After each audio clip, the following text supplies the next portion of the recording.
ఓం శ్రీమాత్రే నమః. ఈరోజు మనం తర్వాతి 3 శ్లోకాలు నేర్చుకుందాం. అలాగే మనం వాటి యొక్క అర్థాలు కూడా తెలుసుకుందాం. ఈరోజు వీడియోలో మనం తెలుసుకునే శ్లోకాలు 161, 162, 163 శ్లోకాలు మనం ముందుగా 161వ శ్లోకం నేర్చుకుందాం. కార్యకారణ నిర్ముక్త కామకేళీ తరంగిత కనక తాటంక లీలా విగ్రహధారిణి. కార్యకారణ నిర్ముక్త కామకేళి తరంగిత కనక తాటంక లీలా విగ్రహధారిణి. ఇప్పుడు దీని యొక్క అర్థం తెలుసుకుందాం. కార్యకారణ నిర్ముక్త అనగా కార్యకారణము లేని శ్రీమాత అని అర్థము. కామకేళి తరంగిత అనగా కోరికల తరంగముల యందు విహరించున్నది అమ్మ. కనక తాటంక అనగా మనోహరమగు ధ్వని చేయు బంగారు చెవి కమ్మలు కలిగినది అమ్మ అని అర్థం.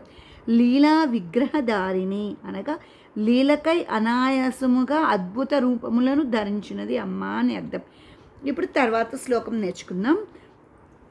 అజాక్షయ వినిర్ముక్త ముగ్ధ క్షిప్ర ప్రసాదిని అంతర్ముఖ సమారాధ్య బహిర్ముఖు సుదుర్లభ.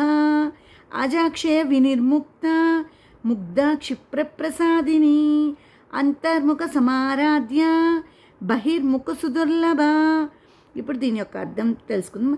అజ అనగా పుట్టుక లేనిది, క్షయ వినిర్ముక్త అనగా మాయాతీతమైనది, ముగ్ధ అనగా 12-16 సంవత్సరాల బాలికా రూపము కలిగినది అని అర్థం. క్షిప్ర ప్రసాదిని అనగా వెంటనే అనుగ్రహించినది అని అర్థం.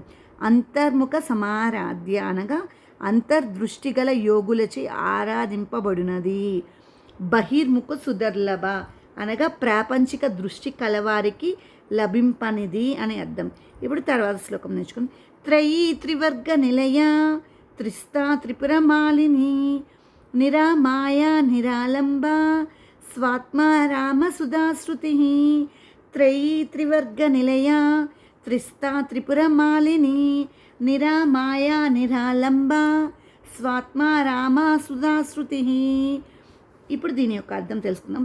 త్రయీ అనగా వేదస్వరూపిణి, త్రివర్గ నిలయ అనగా ధర్మార్థ కామములకు నిలయం అయినది, త్రిస్త అనగా 3 విధములుగా ఉండునది, త్రిపుర మాలిని అనగా త్రిపురములను మాలికగా ధరించినది, నిరామయ అనగా ఏ బాధలు లేనిది, నిరాలంబ ఆలంబనము అవసరం లేనిది, స్వాత్మ రామ తన ఆత్మయందే ఆనందించున్నది, సుధాశ్రుతి అమృతమును కురిపించున్నది. లలిత సహస్రనామం మనం 161, 162, 163 శ్లోకాలు అలాగే వాటి యొక్క అర్థాలు తెలుసుకున్నాం. మరిన్ని వీడియోస్ కోసం నా ఛానల్ సబ్స్క్రైబ్ చేసుకోండి. అలాగే ఈ వీడియో కనుక నచ్చినట్టయితే లైక్ చేయండి.